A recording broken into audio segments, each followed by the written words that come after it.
Hello, I'm Karen and welcome to part 2.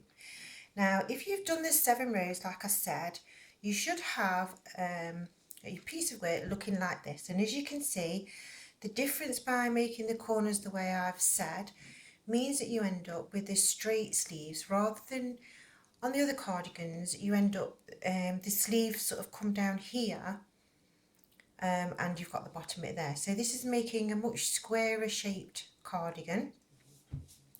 And at this point, we've got to now make sure that we actually make sure that our cardigan is the right way out. Now, at this particular point, it's inside out. Okay, and we know it's inside out because this thread here is on this side and we want it to be on the inside. So you need to turn your cardigan the right way out. And when you do it this way round, what happens is you see that you've got, I might have to show you on the purple cardigan because it's easier to see. You see where I was on about these ridges? We've got these lines, look, where you do your rows and you're chopping and changing, you've got sort of an indent line and then you've got a little lump of your work. Yeah, so if I show you on the, I don't know if I can get that at the right angle. So you want to make sure that that's on this second row down, that little ridge, so you can see your rows. And if you count with those, that ridge, that's 2 rows.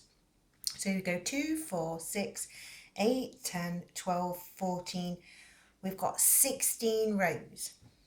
Okay. Now, if I compare this in lengthwise to my other cardigan I've already made, obviously it's going to be bigger because this was a petite cardigan that I made, and I wanted it to be that little bit longer.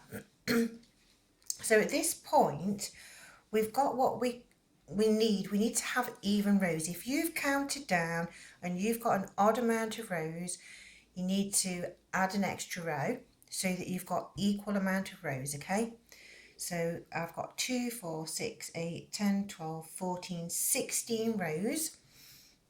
And from this point, this is where we're going to change the stitch. We're going to change to a single crochet now, and we're going to be forming the little ribbed bit at the bottom.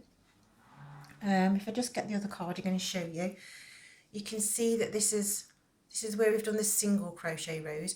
But while we're doing this, this is where we're actually going to do our rows, and we're going to be coming up the centre of the cardigan. We're going to form the collar and form the buttonholes in the next 2 rows.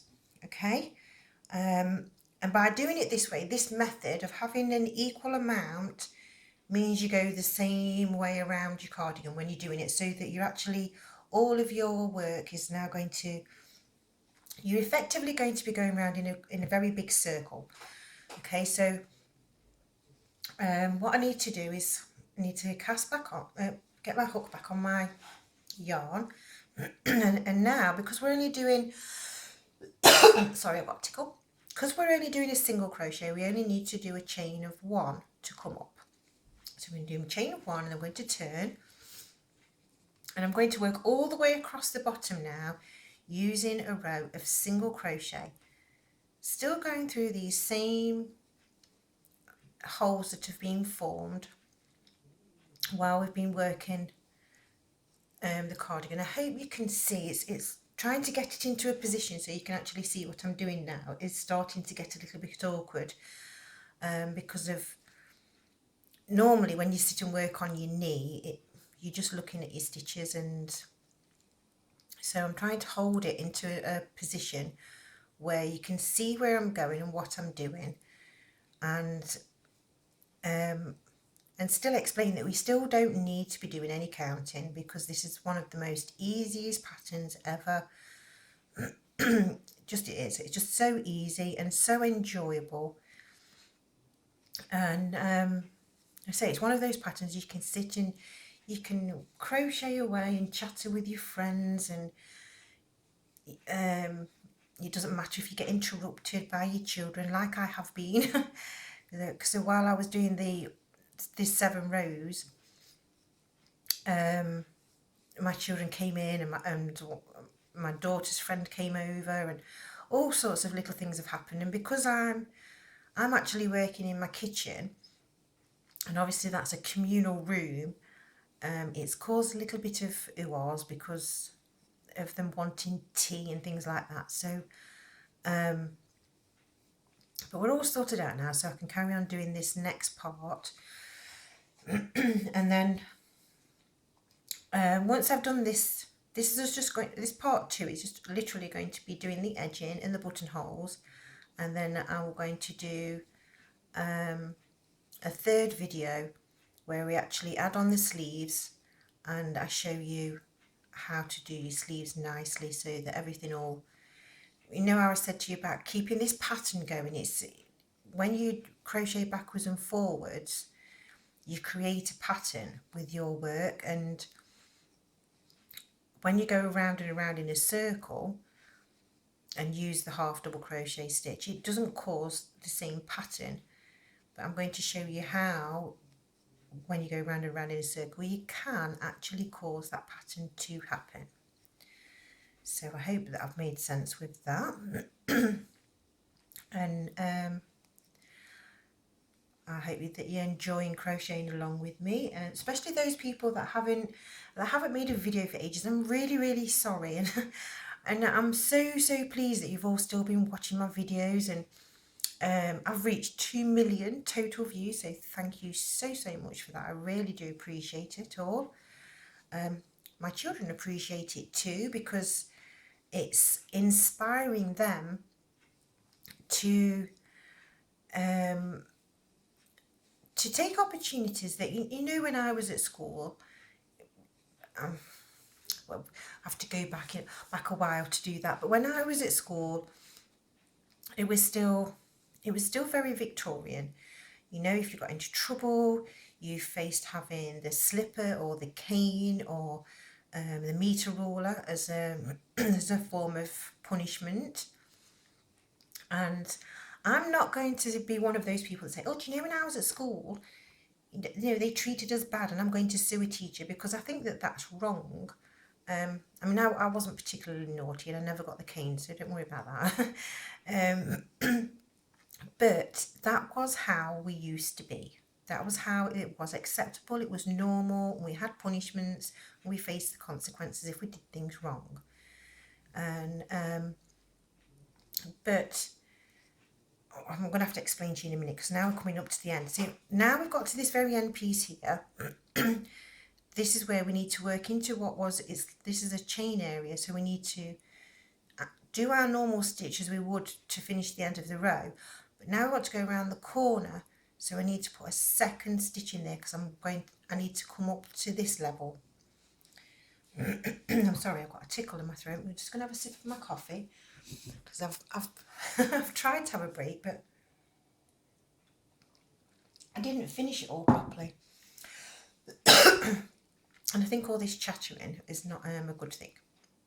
Right, anyway, so now I'm going to look. So this, like I said, this is a chain area, so we need to just work one single crochet into the actual chain itself there, and then you've got your little line there, and then you can see clearly your next stitch. Well, this is a half double crochet stitch, so we want to go underneath 2 loops, and we're working into the actual post of the actual stitch. And so we need to, don't work into the holes in between. They've always got to be, you're either going to work sorry, you're going to work into a stitch, so which is either going to be a chain 2 area, so that's my chain 2, or you're going to be working into the post of a half double crochet. And this is going to give you, because we've done a half double crochet stitch, this single crochet, I know it's a slightly wider stitch, I don't know if you can see properly, than normal, but it's neatening your edge and it gives a better finish than if you try to do the cardigan with the double crochet. It's harder to get this neater edge up this side, and like I said, I want to make it be as easy as possible. I'm just move the cardigan so it's easier to see where I'm actually going. And so I'm not working into these little bits in between. It has to be into a stitch. So that's my chain 2. So sometimes it's easier to go to the left and sometimes it's easier to go to the right. I've just shown you the wrong way around when I said left and right. But you know what I mean. We're going into, so this chain 2 here, sometimes it's easier to go into that part of the chain and sometimes it's easier to go into this part. But as long as you go into the chain and into the post, then you're going to create yourself a lovely neat edge. And it's just this first edge, it tidies it up. When we come round the second time round, that's where we just get our beautiful finish, and it really, really does look lovely. So it's, if you haven't done this before and you haven't worked into a post, you may find it a little bit fiddly. But once you get the hang of it, you realise where you're going and what you're doing. It's actually really quite easy. And I say, working with a number 5 hook and using the yarn that's meant for a number 4 hook, it gives you bigger holes to work with anyway. Okay, so now we've come to the top and we want to go, we're going to work into, this, if we've got our, there's the tail look of our beginning. We want to be careful. You can crochet that underneath if you want to. I'm going to just do 2 in here because we need to come up, so we need to make sure we're coming straight, and then we want to go round the corner, so we have to do 2 in this very first one. And then you're going to be working, remember when we worked in the beginning chain, we asked to work underneath 1 loop. We're now going to go underneath 2 loops.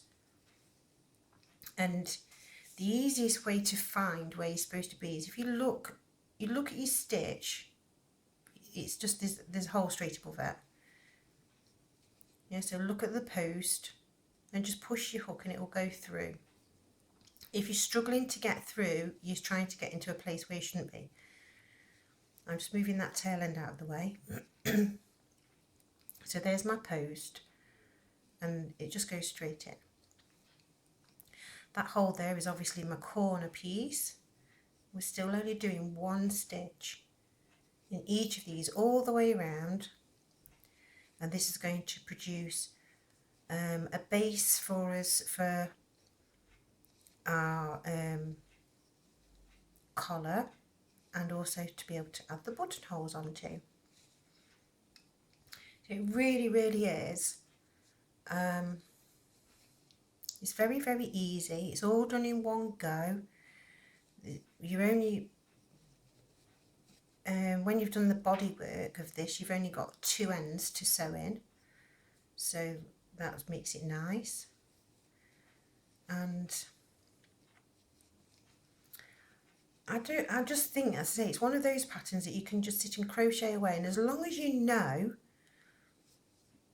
the beginning chain that you need and how to work that first row, and as long as you know how many rows you need to produce before you make your sleeve holes, it's so easy. It's not, you don't need to say, oh, crochet in the next 10 stitches and then do this or whatever. There's none of that involved. Which I think is why I say it's one of the earliest patterns that I wanted to write it all out so that you'd got every single step, so it was really, really easy to follow. And I was very naive at the time, believing that by asking somebody else to edit my work, that they would just edit my work. I didn't realise that they would claim it as their own, which is probably one of the reasons why I felt so sympathetic when I was doing my history for my crochet research. I felt sympathetic towards the people because I realised how it hurts. It actually hurts your emotional feelings to have something that you've worked on so hard just taken away from you, that somebody else feels that, well, I'm going to claim that as mine. Right, now I've got to this piece here, we're actually at the very end. And all the time before we've been working in at the end, it's a little chain, so we actually need to go and do a stitch right at the end here. It's actually need to go underneath two strands, but we need to do the stitch to finish the end of the collar. Now I need to come down, so we need to do our second stitch, and then we've got to start then working into, so when you look at it, it's very tempting to go here, but that's actually part of the holes. Remember, we've already worked into part of this chain. We actually need to work a second stitch just there into the actual chain, not into the hole next door, otherwise it throws you out. And then this is where we're going to go back and we're working into a post of half double crochet here, there, and then this we're going into a chain area, and for some reason coming back down I don't know whether it's like because it's an opposite thing or whatever, sometimes some of these stitches are just a little bit more fiddly to do than it is going up the other side, but don't worry about it, just persevere. Oops. And you'll get there, because it's well worth it to get, so you just, it finishes things off and gives you a lovely effect, and then you can be really proud, you know, when you actually hand over the cardigan to the parent, or I don't know, it might not even just be a parent, you could actually be, you could be a foster person, because somebody wrote to me about that one of their friends was going to be fostering little children, and they wanted to do the different sizes of things for these little babies, and I was like, oh, that is so sweet. I would have loved to have fostered another child, but in England the rules are that if you foster a child, they have to have their own bedroom, and I haven't got a spare bedroom, so I can't foster. So it's a shame, but then again, I suppose rules are rules, aren't they? So this is my chaining bit into there, and then we're doing into the post here. Now remember, we've actually gone and done a single crochet row there, so we need right on the corner, you're only going to go underneath like one strand to be able to do it, to be able to come around this corner here, because that's your post work, and this is, so you've gone around the corner there, and you want to make sure that your stitches come down, so we're just going to go underneath one strand. It's a fiddly stitch, and we actually need to put 2 stitches in there. I suppose you could actually go into that space there. You need to be able to be bringing your work back up to here, so I do 2 stitches anyway into that one there, and then I come around the corner, because that, I don't know, that didn't seem right to go into there, so we're going around the corner now. It gives it like a little bit of a curve. Okay, so we're going to carry on now. We're going to do a single crochet row all the way back across the bottom again. But if you wanted to, if this row here, this second time around, this is where you can actually do, let's get this one here, look, this little pink one.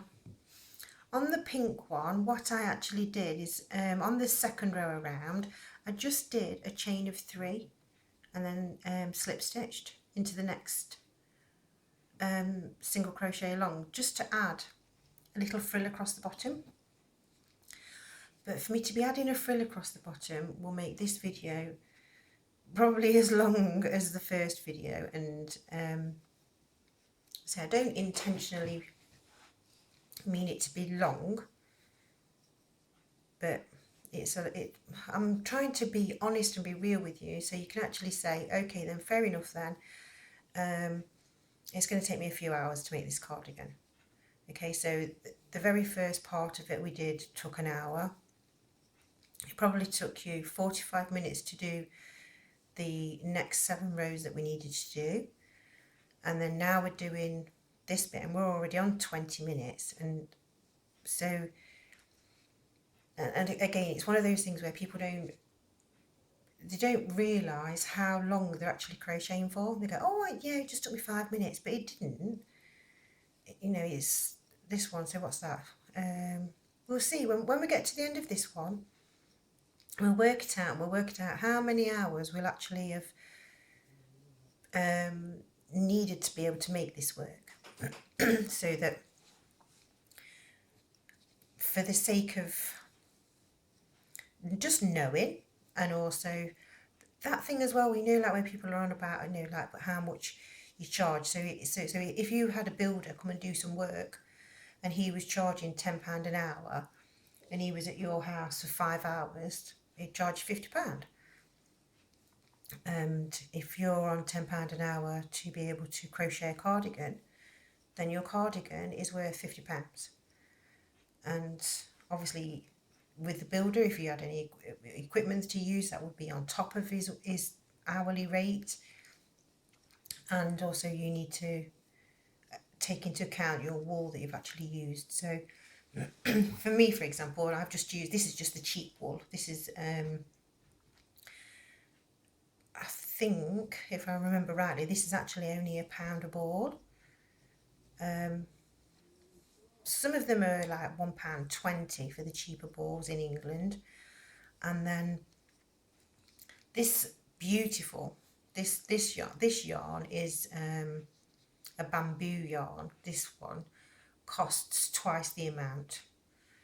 So but I think when you're making something for somebody that's this tiny, it's better to have that more, you know, if you use the more expensive yarns, especially the bamboo, against such delicate skin, it's well worth it. It's just, the cardigan will feel lovely, and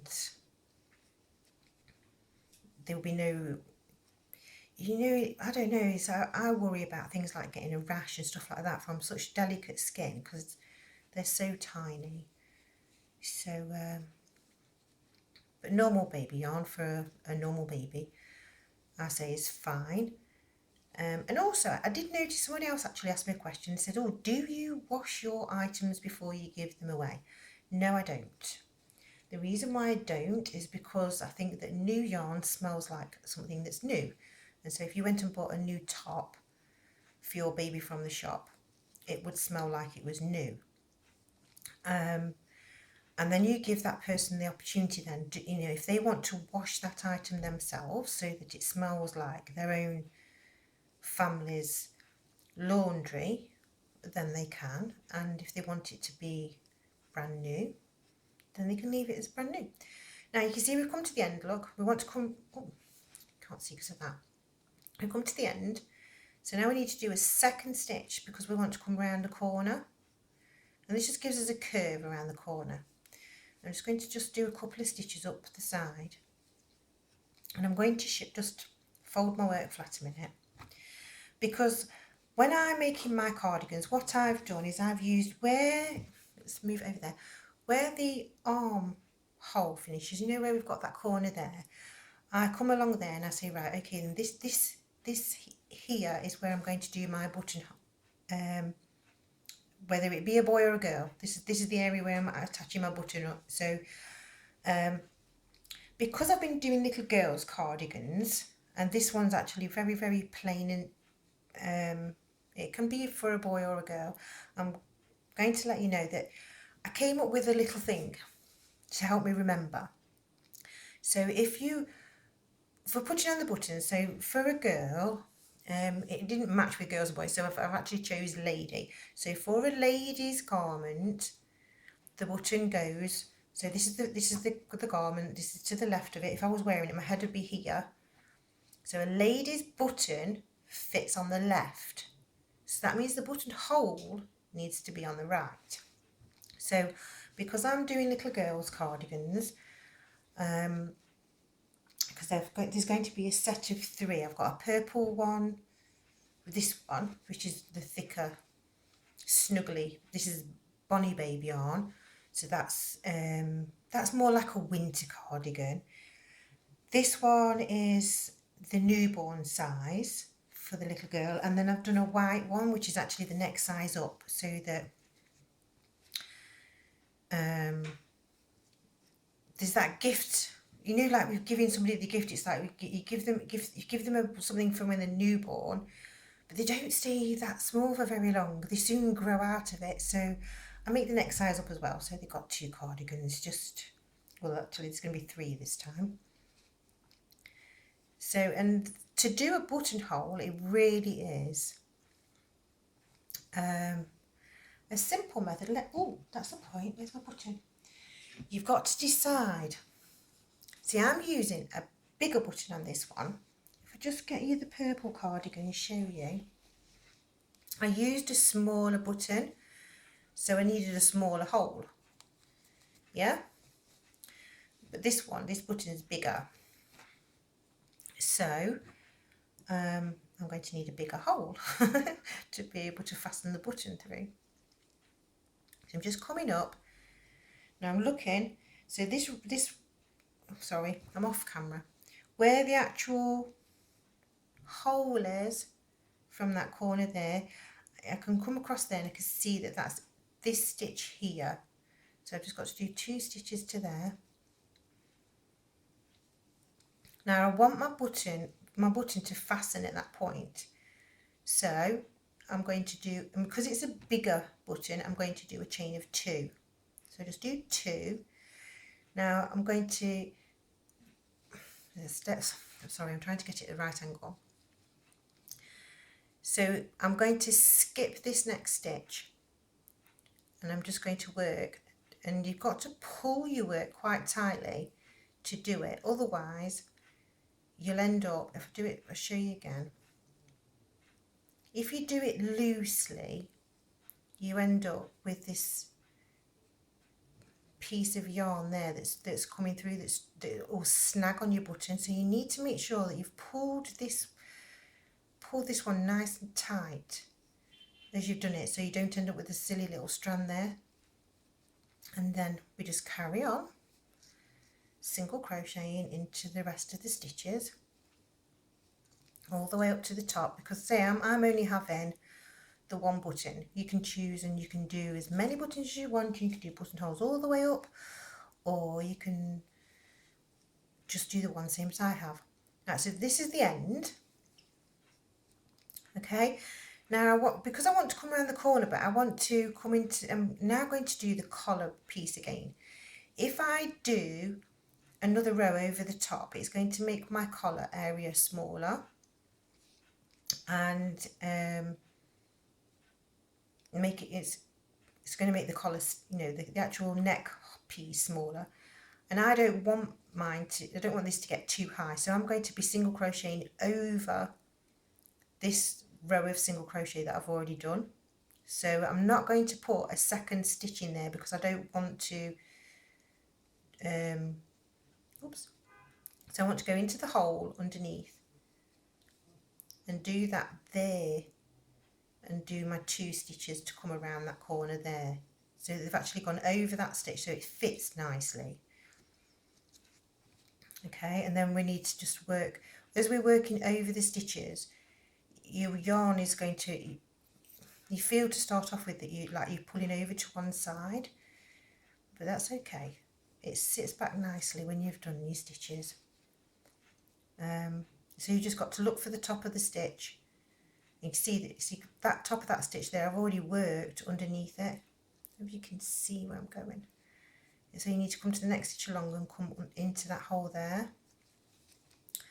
Or if you want to do the little girl's area, what I did is to do the frill, I just came under 1 loop, still did my chains of 3, which creates the collar. Let's move that out of the way. You've still got the collar's edge, if you can see that, but it makes the actual collar sit. Rather than it going up into the air, it makes it sit flush to your work. I suppose it's more visible actually with this one because I did a different pattern of how it can sit nicely to the side. Yeah, And I did the same across the bottom and the sleeves to match with that one. But this one, I'm just doing this one really plain. Because the other one, I've done the purple one, which is plain, and I'm doing the white one. I'm doing it with little frills on it, so it's really girly. But the reason why I've chosen to do plain cardigans is because I was thinking that if the mum's anything like me, when I had my little girls, the little girls' dresses was all frills and beautiful little delicate things, and we don't need too much by adding frills with the cardigan as well. But on the days when I just wanted to stick a cardigan over the baby grow, because I had got, sometimes you just have to, like, because your baby's tired, you don't want them having to get dressed and all these little frilly things, and you just need to pop out to the shop for 5 minutes. It's easier just to stick a cardigan over the top of a clean baby grow, and then they look pretty and still be nice and clean as well. Oh, I split my yarn there. So the choice is yours, really. On this very, I say it's the very last row, you make that choice. You can either do what I'm doing and single crochet over. You can do this little tiny one here. I actually slip stitched into the front row, into the front loop, sorry, just into front loop. I just did a slip stitch, which actually curved it more, and also did the same at the bottom, so which is why it gave it a lovely curve all the way around and made the sleeves look narrower. So it's the final row is the row, and what I'll do is I'll do another video, and what I'll do is I'll actually just make one of these little tiny ones, because to make a little tiny cardigan only takes you about an hour and a half. So I'll do another video with that. I can't find where I'm supposed to go there. I am supposed to go there, it just feels really tight. Oops. And so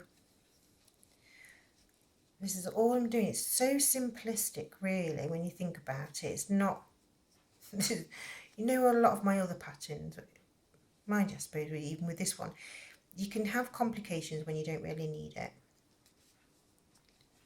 And this one is a very forgiving pattern of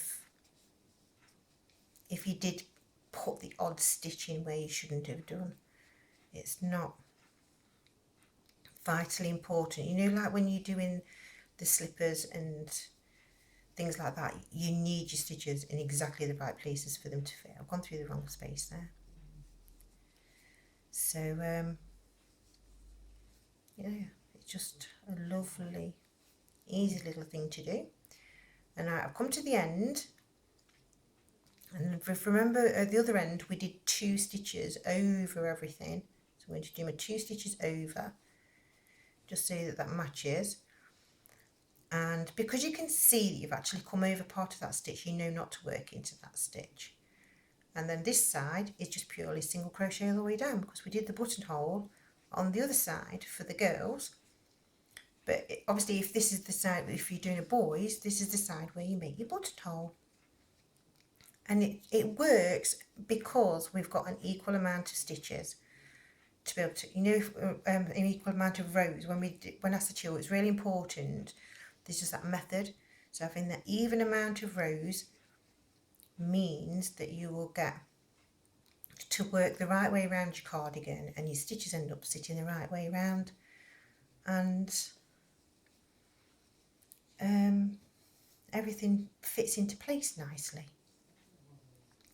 So we're nearly at the end here, and what I'm going to do is finish off. Now this is also another point. If you all of a sudden you said, you know what, actually I've changed my mind, I've decided I want to put a frill at the end of this, I've decided my cardigan is not as long as I want it to be for a little girl, you can still add an extra row there if you wanted to. Obviously I'm not, but I want my curve to still happen of going around the corner. So we're slip stitching into the corner, just so that if we get the other corner, look, that one looks, this one's looking more square. So what I'm going to do is I'm going to do a single crochet there and then slip stitch around the corner, just to make it so that that curves the same as the other one's curved. And this is where finally pair of scissors and cut that off and pull that through. And this is the point where you can have a good look and you say, wow, look at that, that's so lovely. And you've just got the main bodywork now for your cardigan. Okay, and pull that out of the way so you can see. Remember, my buttonhole is here on that row, so this is where I need to sew my button on. So let's see, where is my needle and thread? I'm going to sew. I'm going to sew on camera. Now this is going to be fun. The reason why I've decided I'm going to sew on camera is because I bought some of these easy threading needles where you haven't got to sit and poke it through. I'm just going to put that there a minute. This yarn, cotton, sorry, that I've got to sew my button on with is actually a very delicate pale blue, but it becomes invisible. You can't even see it look on the cardigan, so I thought, oh, that's a nice one, because I don't have the cracked shade of green. There. Now, when I sew on my buttons, which I'm not a fan of buttons, not with little ones. Like I said before on one of my videos, my youngest daughter, she used to chew them and break the actual button. But because I wanted to show you with buttons and buttonholes, so I'm just going to check, look, my button definitely goes through my hole. Okay. And so to make sure my button is going in the right place, I've got my corner piece there, and I just follow that row along, all the way along, and say, okay, then that's where the button should be. I've got one of these buttons with the, it's a recycled button, and it's got the hole there rather than, so this is where I have fun sewing these ones on. I want my button to be sitting here, so I want to come through a piece. You need to come through an actual piece of the yarn, just so that sits in place, and go through the button itself, and then back through your work, and then that button is sitting in the correct place for the buttonhole for it all to match. Okay. And then, because I want it nice and tight, the way I do it is I come through at this side of the button, then go through the actual hole, then go through the back of the work and pull that tight. And I do the same again, and I come through, I'm coming through my actual work, then through the buttonhole, like so. I mean, everybody's different with how they sew their buttons on, but